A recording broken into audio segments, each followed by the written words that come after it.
Hello दोस्तों, राधे राधे। आप सभी का स्वागत है आपके अपने YouTube चैनल BL सर पर।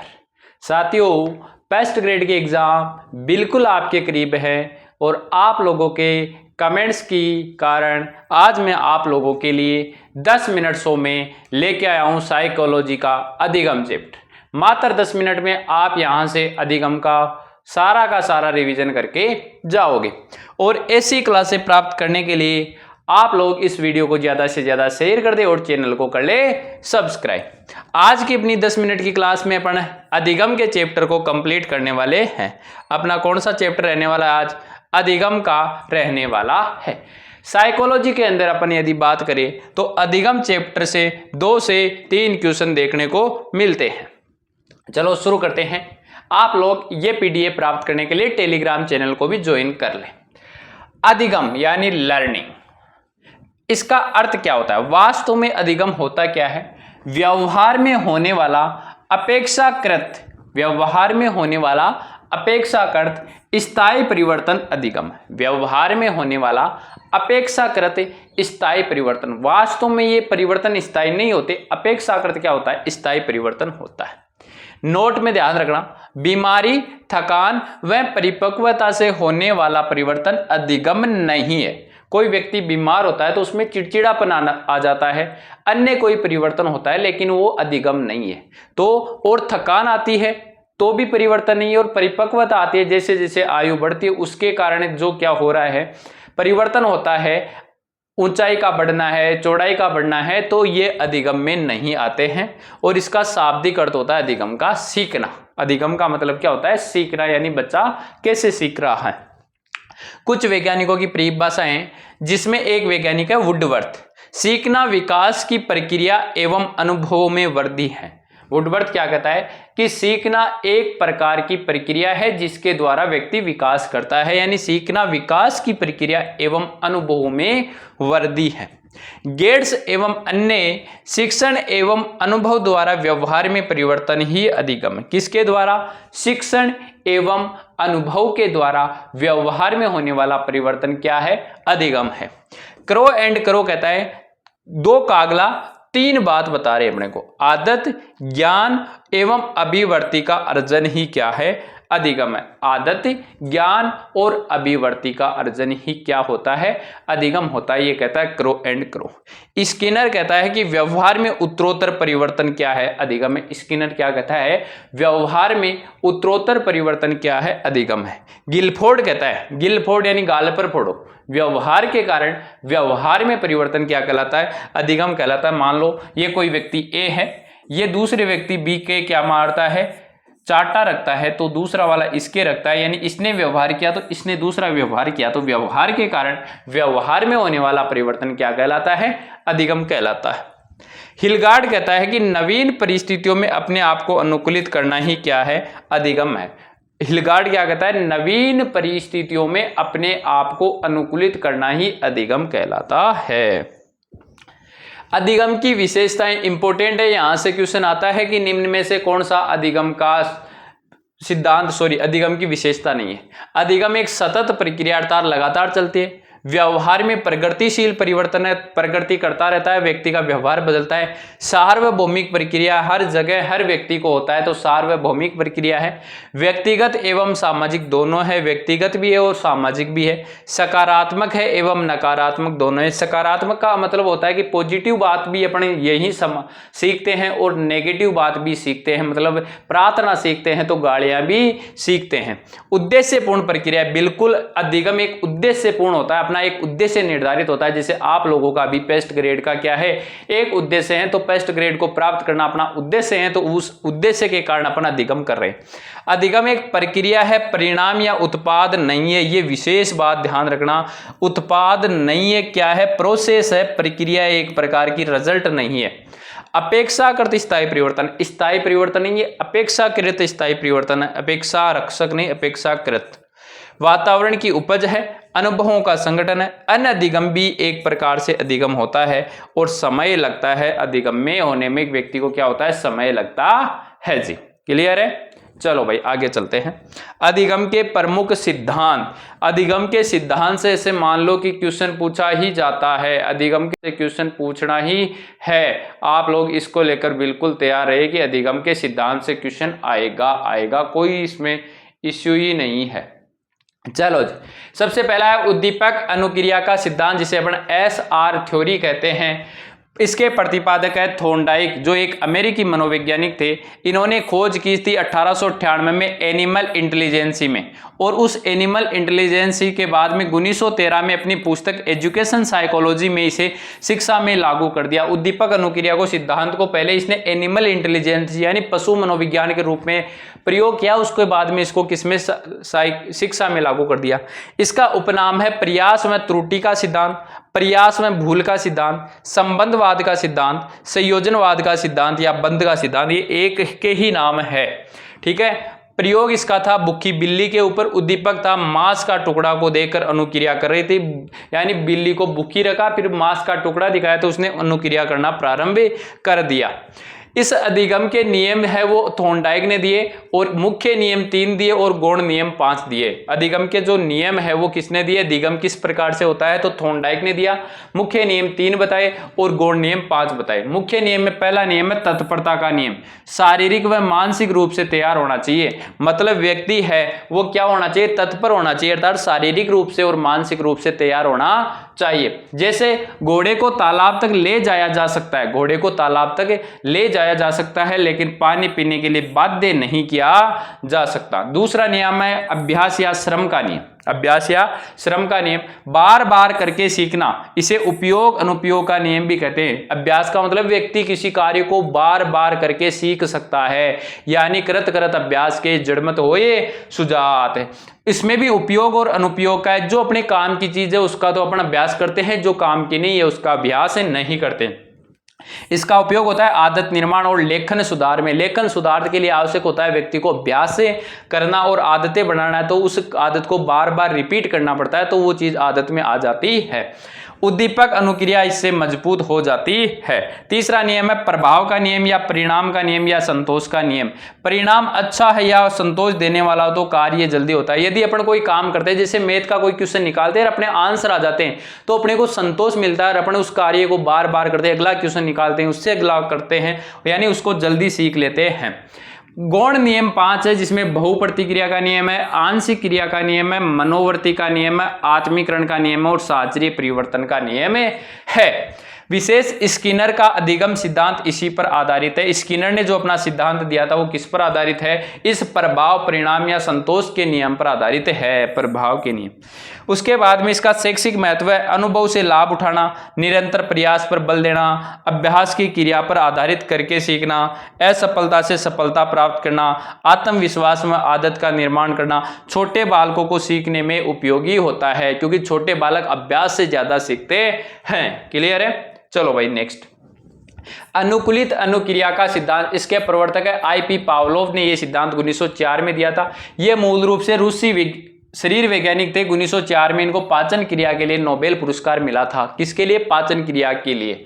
अनुबंधन का इनको जनक कहा जाता है। अनुबंधन का जनक है IP पावलोव। सीखना एक अनुकूलित अनुक्रिया है। सीखना कैसा है? अनुकूलित अनुक्रिया है, यानी अपने को यदि अनुकूल माहौल मिले तो अपन जल्दी सीख सकते हैं। इसका प्रयोग कुत्तों पर था, यानी कुत्ते पर था। इसका अन्य नाम क्या है? अनुकूलित अनुक्रिया। संबंध प्रतिक्रिया का सिद्धांत, शास्त्रीय संबंध का सिद्धांत, शास्त्रीय अनुबंधन का सिद्धांत, परंपरागत अनुबंधन का सिद्धांत, एस अनुबंधन का सिद्धांत, प्रतिवादी या प्रतिस्थापक का सिद्धांत, क्लासिकल सिद्धांत। कुल मिला के आपको एक ही नाम याद रखना है, क्लासिकल सिद्धांत, इंग्लिश वाला।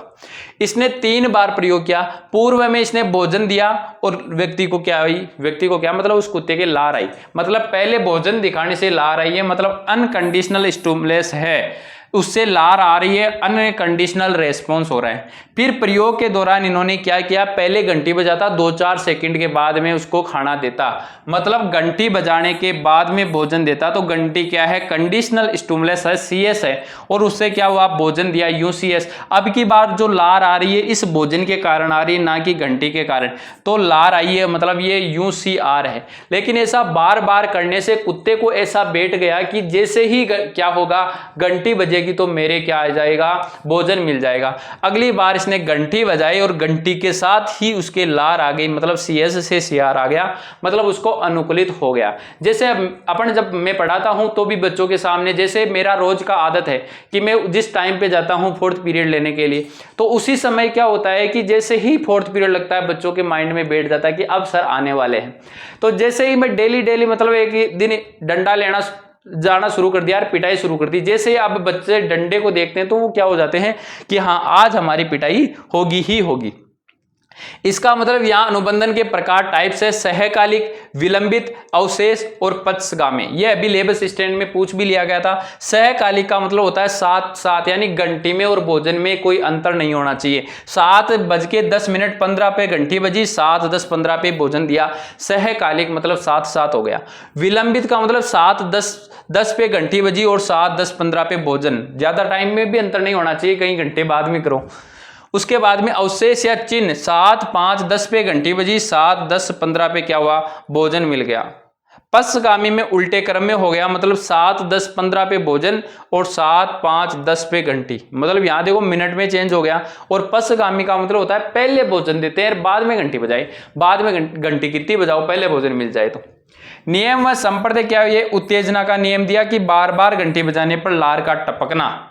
आंतरिक अवरोध या विलोपन, विलोपन क्या होता है कि घंटी के बाद भोजन न देने पर लार बंद हो जाती है, मतलब उसको पुनर्बलन नहीं मिला। यदि आपको रोज रोज ही क्या दी घंटी बजा दे तो कुत्ता का माथा पोड़ी पड़वा दे रही खाणु तो आओगे नहीं, या कुत्ता का लार आई को नहीं।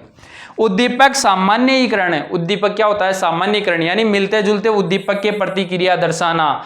ऐसे मान लो कि उस दिन घंटी बजा रही, कई मोटरसाइकिल की सीटी बजा दी उसी टाइम, तो भी उसके क्या हो जाता है, मतलब मिलते जुलते उसको बोलते हैं उद्दीपक सामान्यीकरण हो जाना। मतलब डंडा अलग अलग है, यदि किसी दिन डंडा दूसरा भी ले गया तो मतलब डंडे से उनको क्या हो गया उद्दीपक हो गया। आभासी अनुबंधन अपने आप ही लार का टपकना आभासी होता है, होता है पुनर्लाभ विलोपन के बाद, मतलब विलोप हो गया भूल गया, लेकिन एक दिन आपने अचानक घंटी बजाई, घंटी बजाने के बाद में आपने उसको भोजन दे दिया, इसका मतलब स्वतः उसको पुनर्लाभ मिल गया, वापस वो बातें याद आ गई उसको पीछे वाली। उसके बाद में अपन थोड़ा सा देखते हैं शिक्षण में सहायक सामग्री, मतलब इसका शैक्षिक महत्व क्या है, शिक्षा में अपने इसका कैसे प्रयोग कर सकते हैं। शिक्षण में सर्वेदर से जो सामग्री काम में ली जाती है ये इसी के सिद्धांत पर आधारित होती है। पुनरावृत्ति करवाते हैं अपन बच्चों से किसी चीज को बार बार, वो भी है। भाषा सीखने में ये सिद्धांत इंपॉर्टेंट है। आदत निर्माण में, भय दूर करने में, भय को दूर करने में, जैसे कोई छोटा बच्चा होता है ना, जैसे वो किसी वस्तु से डरता है तो अपन क्या करते हैं उसको थोड़ी सी पास रखते हैं, फिर थोड़ा सा पास, फिर थोड़ा सा पास, इस प्रकार से। यांत्रिक तरीके से सीखने पर बल देता है, समायोजन व अनुशासन पर महत्व है। प्रभावित करने वाले कारक प्रेरक, यानी भूख सबसे ज्यादा प्रभावित करते। उत्तेजकों की पुनरावृत्ति, कितनी बार आपने उसकी पुनरावृत्ति की है। मानसिक स्वास्थ्य, लिंग व बुद्धि और आयु, ये इस पर आधारित है। उसके बाद में अगला सिद्धांत है क्रिया प्रसूत का सिद्धांत। कौन सा सिद्धांत है प्यारे विद्यार्थियों, क्रिया प्रसूत का सिद्धांत। उद्दीपक नहीं तो क्रिया नहीं का इसने विरोध किया, मतलब उद्दीपक नहीं है तो क्रिया नहीं है, ऐसा नहीं हो सकता। इसके प्रवर्तक है BF स्किनर, ये अमेरिका के थे। 1938 में इन्होंने बताया, ये उत्तर व्यवहारवादी या मूल व्यवहारवादी थे। इनका प्रयोग कबूतर में सफेद चूहा यानी स्किनर बॉक्स पे आधारित था। इसका अन्य नाम था सक्रिय अनुबंधन, कार्यात्मक अनुबंधन, नैमित्तिक अनुबंधन, ये इंपॉर्टेंट है। R है सिद्धांत साधनात्मक अनुबंधन, SR नहीं है, ये क्या है RS है। SR किसका था, SR था थॉर्नडाइक का। इसका आधार था प्रभाव का नियम, जो थॉर्नडाइक का प्रभाव के नियम पर आधारित है। इसमें उद्दीपक की जानकारी होती ही नहीं है, मतलब आप यदि पहले आपको यदि में से मान लो वैकेंसी नहीं आई, आप पहले ही काम करना शुरू कर दो और आप कार्य करते रहो, तो आप यदि क्रिया करोगे तो आपको फल मिलेगा। वंचन क्या है, जब तक कबूतर सही अनुक्रिया नहीं करेगा तब तक उसे भोजन से वंचित रखा जाएगा, यही वंचन है। मतलब इसके प्रमुख संप्रदाय क्या है सिद्धांत। वंचन क्या होता है, मतलब आप सही अनुक्रिया नहीं करोगे तो आपको जॉब नहीं मिलेगी, मतलब सही जगह आपने यदि निशाना नहीं लगाया तो मतलब इस कबूतर और चूहे को क्या नहीं मिल रहे थे, दाने नहीं मिल रहे थे। शेपिंग, आकृतिकरण या रूप निर्धारण, बालक के व्यवहार में परिवर्तन करने के लिए पुनर्बलन का न्याय संगत प्रयोग। उसके बाद में पुनर्बलन सिद्धांत का केंद्र बिंदु इसका पुनर्बलन ही है। पुनर्बलन का सिद्धांत भी से अपन कह सकते हैं। इसके दो प्रकार है कि सकारात्मक, जैसे पुरस्कार मिलना, सुख प्रतिष्ठा, ये तो मतलब सकारात्मक जब अपने को क्या मिलता है, प्रेरक मिलता है तो अपन ज्यादा कार्य करते हैं, पुनर्बलन मिलता है। एक नकारात्मक होता है जिसको हटाने से व्यक्ति जल्दी सीखता है, जैसे प्रशंसा अपन करें तो प्रशंसा तो सकारात्मक ही है, लेकिन जैसे पिटाई करने से कई बार बच्चे और ढीठ हो जाते हैं, तो उनको हटाने से, जैसे शोर है तो उसको हटाने से बच्चा जल्दी सीखता है, तो ये नकारात्मक है। टोकन इकोनॉमी शब्द का प्रयोग आइलोन ने किया था। बालक को प्रत्येक अच्छे कार्य के बदले एक टोकन दिया जाता था।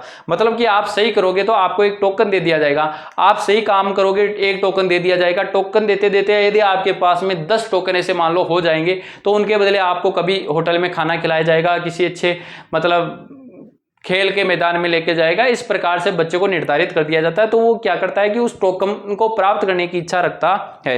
इसका शैक्षिक महत्व है आत्मविश्वास बढ़ाने में, निदानात्मक व उपचारात्मक शिक्षण में। जो निदानात्मक और उपचारात्मक शिक्षण अपन पढ़ते हैं उसमें व्यवहार परिमार्जन में, शब्द भंडार बढ़ाने में और अभिक्रमित अनुदेशन में इसका महत्व है। अभिक्रमित अनुदेशन देने वाले जो वैज्ञानिक थे वो B.F. स्किनर ही थे।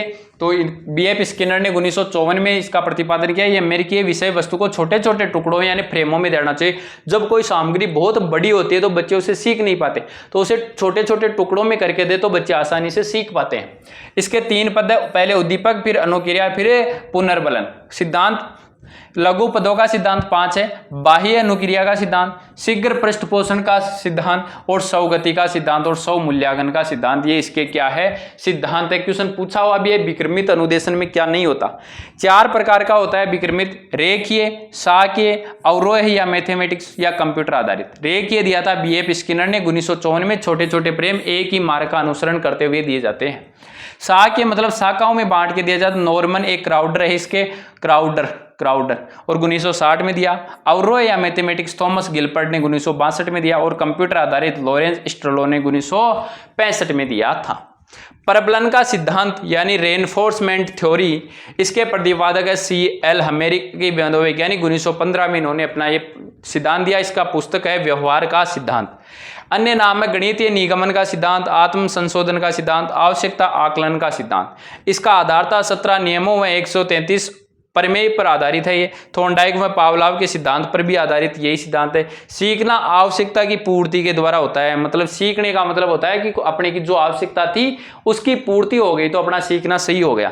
स्किनर ने इसे अधिगम का सर्वश्रेष्ठ व चालक न्यूनता का सिद्धांत कहा। स्किनर ने प्रबलन के सिद्धांत को अधिगम का सर्वश्रेष्ठ सिद्धांत या चालक न्यूनता का सिद्धांत, B = D/H, बिहेवियर = ड्राइव, चालक × हैबिट के बराबर होता है। व्यवहार होता है वो चालक और आदत की अंतःक्रिया का परिणाम है। उसके बाद में समीपता अनुबंधन या स्थानापन्न का सिद्धांत। समीपता का मतलब होता है कोई वस्तु अपने जितनी समीप होगी अपन उसको उतनी जल्दी सीखेंगे। इसका प्रतिपादक है एडविन गुथरी। 1952 में ये सिद्धांत दिया। ये सिद्धांत निकटता को महत्वपूर्ण मानता है। सीखना एकल प्रयास का परिणाम है। इसका प्रयोग बिल्ली और खरगोश पर। एकल का मतलब होता है कि यदि आपने पहली बार किसी चीज को सीख लिया ना तो वो परमानेंट स्थायी हो जाती है। यदि पहली बार में यदि डाउट हो जाता है ना तो वो जिंदगी भर डाउट चलता है। ऐसा अपन देखते भी, ये साधारण होता है। अगला है गेस्टाल्ट का सिद्धांत, सूझ या अंतर्दृष्टि का सिद्धांत। इंपॉर्टेंट है भाई। गेस्टाल्ट जर्मन भाषा का शब्द है जिसका अर्थ होता है पूर्णाकार या समग्र आकृति, पूर्ण रूप को देखता है। प्रवर्तक था इसका मैक्स वर्दीमर और प्रयोग करता था कोहलर यानी सुल्तान चिंपांजी पर। कोहलर ने सुल्तान चिंपांजी पर प्रयोग किया। सहयोग करता कोपका एवं कुर्तलेविन थे।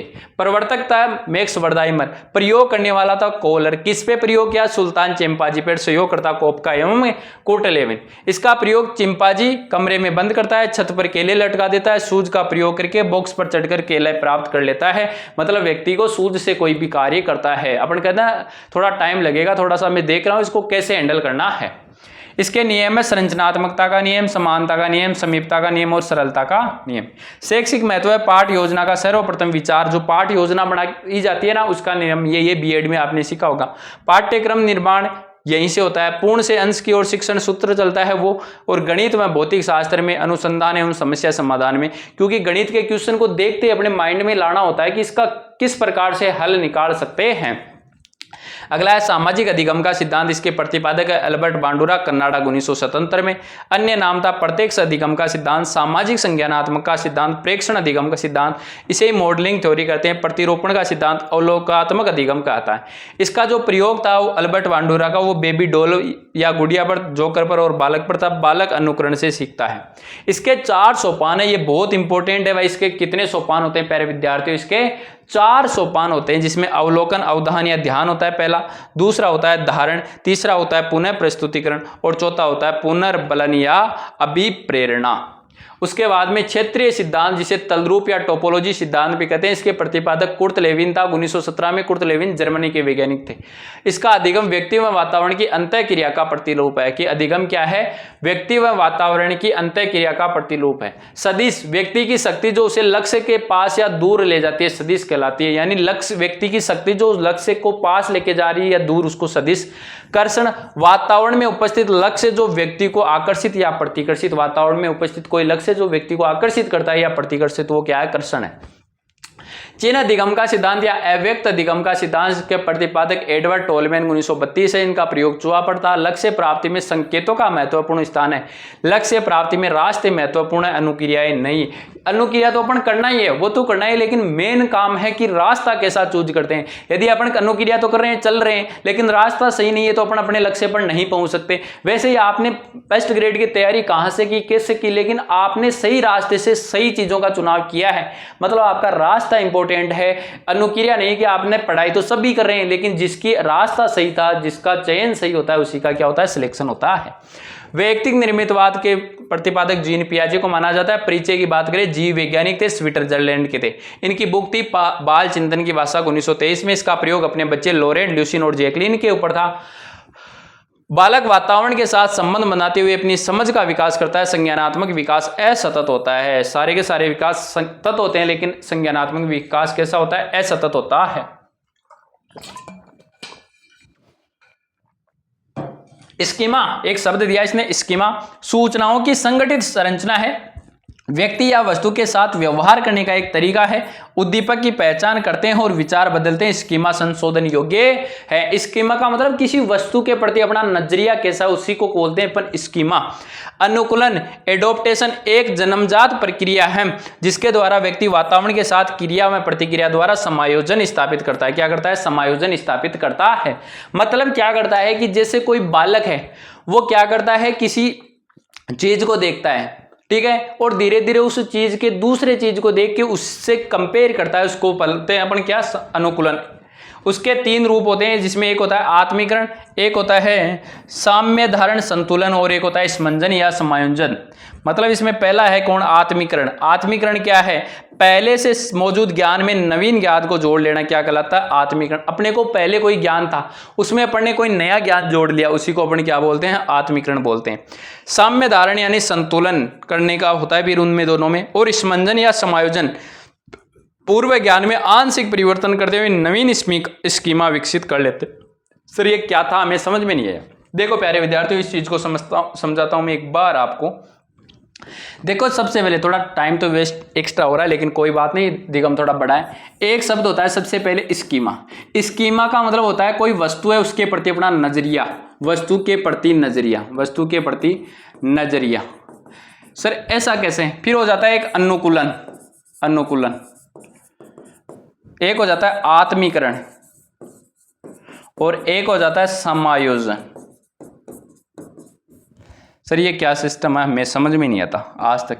वस्तु के प्रति नजरिया मतलब कोई वस्तु के प्रति अपन ने देख लिया कि घोड़ा ऐसा होता है, ठीक है, अपन ने देख लिया कि घोड़ा इस प्रकार से होता है, अपने को हर चीज घोड़ा नजर आती है, क्लियर है। उसके बाद में मतलब अनुकूलन कैसे करना है? मतलब अपनी जो स्कीमा बनी हुई है, जो घोड़ा अपन ने देखा था, उसके प्रति जो घोड़ा अपने माइंड में बैठा हुआ है, उसका एडोप्टेशन कर लेना, भाई हर प्रकार से अपने फीचर है उसको निश्चित कर लेना, वो होता है क्या? अनुकूलन। उसके बाद में होता है आत्मीकरण। आत्मीकरण का मतलब होता है कि उसको अपने जो पूर्व निर्धारित कोई ज्ञान है उसमें नवीन परिस्थिति में अपन ने, ऐसे मान लो घोड़े के बाद में अपन ने क्या देखा? ऊंट, तो अपन ने क्या कह दिया? घोड़ा। अपन ने कैसे कह दिया? बड़ा घोड़ा। और उसमें तो ये क्या था? ये अपने नवीन चीज अपने ने ऊंट देखी, तो इसको मतलब पूर्व निर्धारित ज्ञान में अपन ने बैठा लिया। पूर्व निर्धारित में बैठाया अपन ने, घोड़ा का ज्ञान था, अनुकूलन था घोड़े का, उस घोड़े को ही अपन ने क्या बोल दिया? ऊंट को भी घोड़ा ही दे दिया। लेकिन फिर समायोजन किया, फिर धीरे धीरे माइंड में बैठा कि ऊंट अलग चीज होती है और घोड़ा अलग होता है। ये आत्मीकरण क्या था? इस घोड़े को नया रूप देना, लंबा घोड़ा, ठीक है ना, लंबा घोड़ा। तो इसका मतलब ये तो था आत्मीकरण, ये इसका क्या हो गया? समायोजन, ठीक है। उसके बाद में विकास की अवस्थाएं जीन पियाजे ने जो बताई, वो जीन पियाजे ने 4 प्रकार बताई, जिसमें संवेदी गामक 0 से 2 वर्ष की, जिसके भी 6 भाग होते हैं, जिसमें इसके 6 भाग होते हैं, वो आपको याद रखने की आवश्यकता नहीं है। फिर है पूर्व संक्रियात्मक, जो 2 से 7 वर्ष होता है। पहले इनका क्रम पूछा था, संवेदीगामक, दूसरी है पूर्व संक्रियात्मक 2 से 7 वर्ष, जिसके 2 पार्ट किए हुए हैं। एक है प्राक संपर्यात्मक 2 से 4 वर्ष और दूसरी है अंतः प्रज्ञात्मक 4 से 7 वर्ष। प्राक संपर्यात्मक का मतलब है संकेतों के माध्यम से भाषा विकास, मौखिक भाषा का सर्वाधिक विकास इस अवस्था में होता है। इसमें आत्म केंद्रीकरण, अपने दृष्टिकोण को सही समझना, 3 प्रवृत्तों की एक समस्या।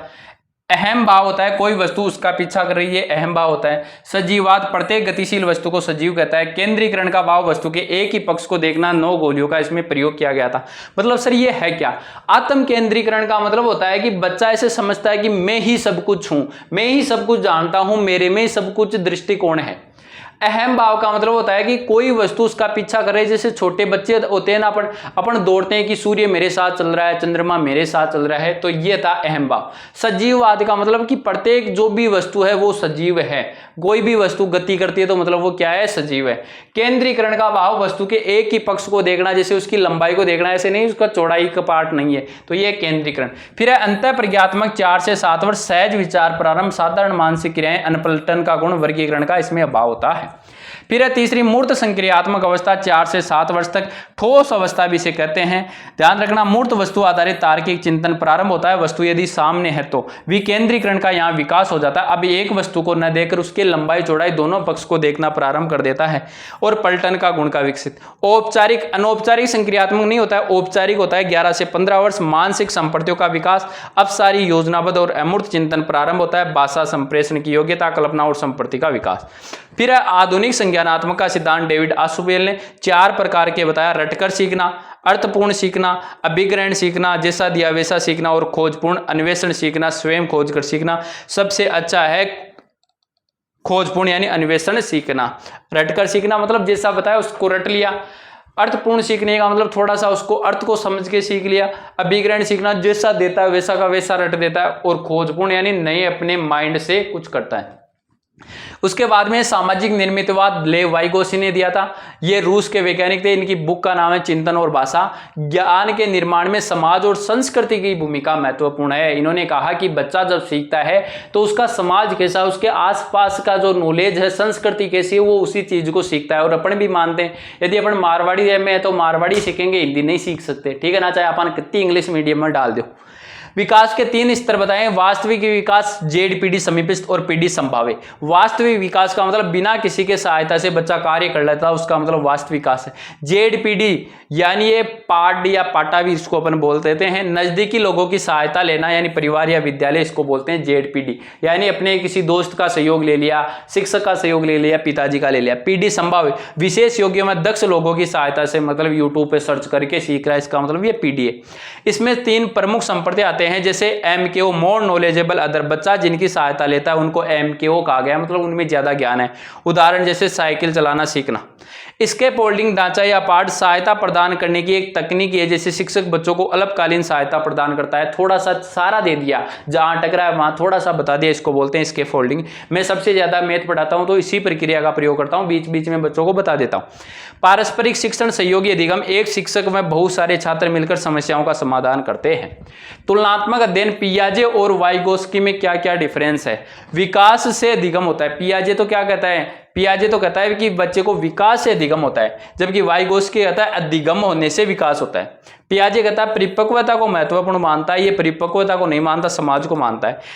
पियाजे कहता है विचार पहले आते हैं, भाषा बाद में आती है, जबकि वाइगोत्स्की कहता है भाषा पहले आती है, विचार बाद में आते हैं।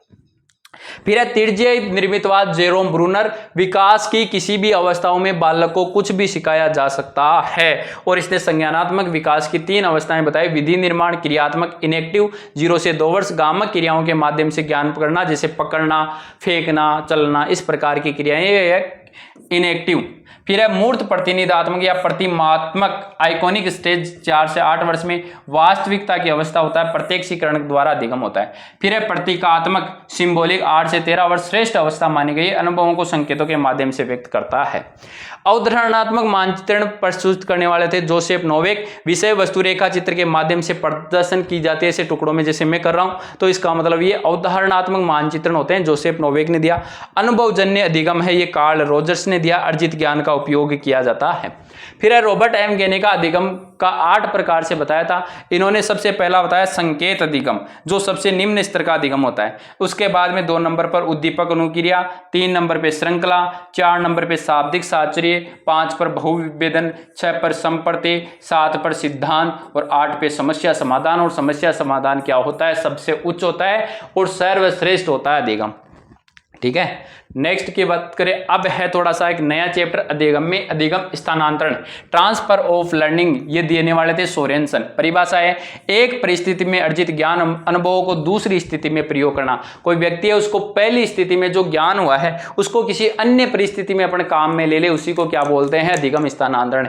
इसमें एक है सकारात्मक या धनात्मक अधिगम, पूर्व ज्ञान का सहयोग मिले। यदि अपन ने कोई ज्ञान सीख रखा है, वो आगे वाले सीखने में अपने को क्या करे? सहयोग करे। तो इसका मतलब क्या है? जैसे मैथ का है, अपन ने अवकलन सीख रखा है तो वो फिजिक्स पढ़ने में सहयोग करता है, मतलब वो सकारात्मक है। एक पक्षीय या इसके भी अलग अलग है। जैसे साइकिल के बाद में स्कूटर चलाना सीखता है तो साइकिल वाला जो हैंडल पकड़ने वाला है वो काम में ले लिया जाता है, तो सकारात्मक है। इसमें भी एक पक्षीय पार्श्व एक स्थिति का ज्ञान दूसरी में, फ्रिज में आम रखे हुए होते हैं, वो नियम इस पे लगता है। एक पक्षीय पार्श्व मतलब एक पक्ष को ही देखना होता है। द्विपक्षीय शरीर के एक अंग का कार्य दूसरे अंग से, लेफ्ट का राइट हाथ से करना, मतलब लेफ्ट से काम कर रहा था, लिखना सीख लिया, लेकिन कभी कभार आवश्यकता पड़ने पर अपन दूसरे हाथ से भी लिख सकते हैं, यह है द्विपक्षीय। लंबात्मक अधिगम, निम्न स्तर से उच्च स्तर का काम करना, मतलब छोटी क्लासों की चीज को बहुत बड़े स्तर पे काम में लेना। अनुक्रमिक कृत्रिम रूप से कोई कार्य करना। और हॉरिजॉन्टल सम स्तर, समान विषय का ज्ञान जैसे मैथ्स का फिजिक्स में काम में लेना। नकारात्मक का मतलब होता है कि पहले सीखा हुआ ज्ञान अपने को बाद में क्या करे? समस्या उत्पन्न करे, पूर्व ज्ञान नुकसान पहुंचाए। उदाहरण पेन से पेंस यदि अपन कर देते हैं, पेन का उच्चारण पेंस कर देते हैं तो ये गलत बात है।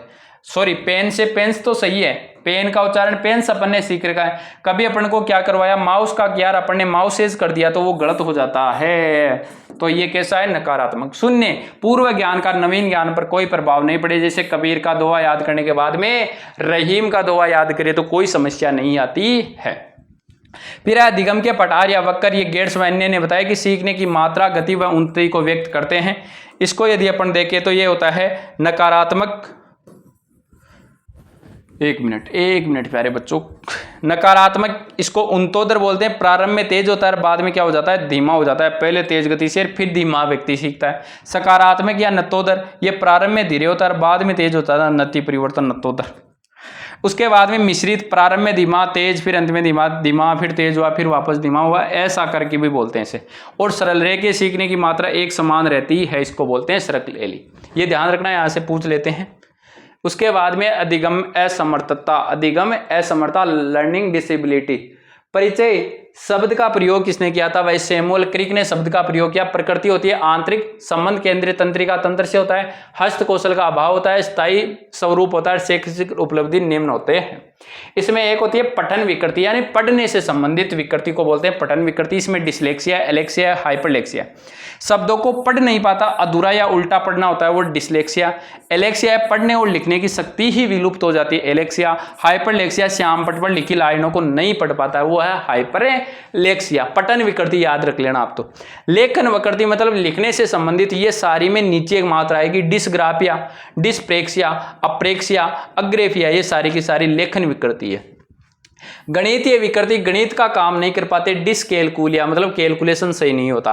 और संचार विकृति, कम्युनिकेशन, इसमें दो है, अफेजिया और डिस्पेजिया। अफेजिया वो मौखिक भाषा को ग्रहण करने में कठिनाई और मौखिक अभिव्यक्ति में कठिनाई। अफेजिया का मतलब ग्रहण नहीं कर पाता, जैसे मैं बोल रहा हूं सामने वाला बच्चा ग्रहण नहीं कर पा रहा है, इसका मतलब वो तो है अफेजिया। और डिस्पेजिया मतलब बच्चा सही ढंग से रिप्रेजेंट नहीं कर पा रहा, वो है डिस्पेजिया।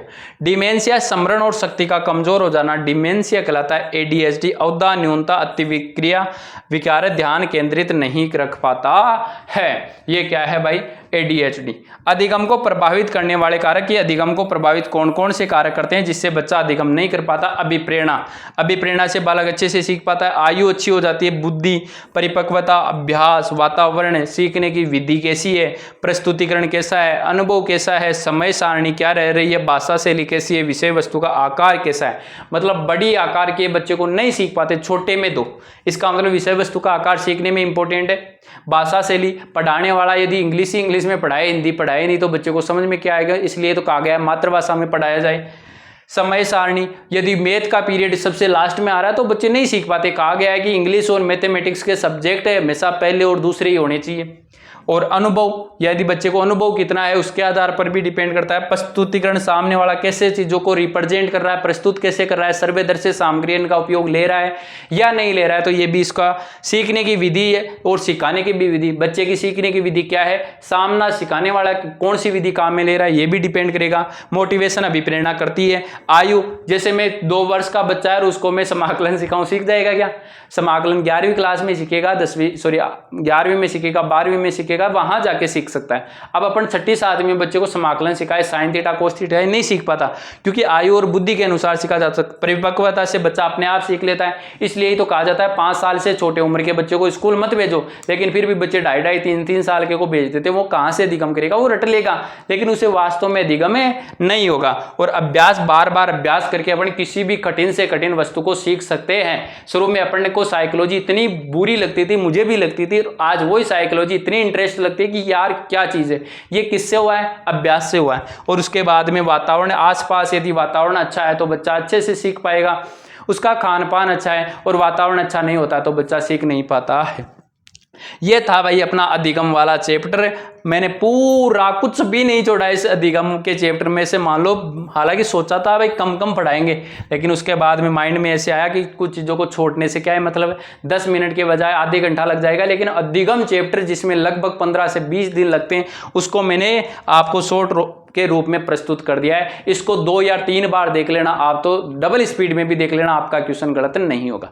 यदि आपको वीडियो अच्छा लगा है तो वीडियो को ज़्यादा से ज़्यादा शेयर कर दो, लाइक कर दो और चैनल को कर लो सब्सक्राइब। और दमादम अपनी धड़ाधड़ क्लासें आ रही है फर्स्ट ग्रेड वालों के लिए, हर सब्जेक्ट की। आप तो बस इनको देख जाओ, पूरा सिलेबस रिवीजन ऐसे ही करवाते हैं। यहाँ 2-4 क्वेश्चन नहीं लाते, 1 घंटे में बातें करके नहीं जाते। सब 10 क्वेश्चन लाते हैं, 1 घंटा करवाते हैं। उसके आसपास की बातें, हाँ मोहन, हाँ सोहन, हाँ रोहन, ये बातें यहाँ नहीं कही जाती है। ठीक है, तो आप लोग ऐसे ही शानदार चैनल से जरूर जुड़ जाए। इसी आशा और उम्मीद के साथ में आज के सेशन को मैं करता हूँ यहीं समाप्त और मिलते हैं नेक्स्ट वीडियो में। तब तक के लिए ऑल द बेस्ट, धन्यवाद, राम राम।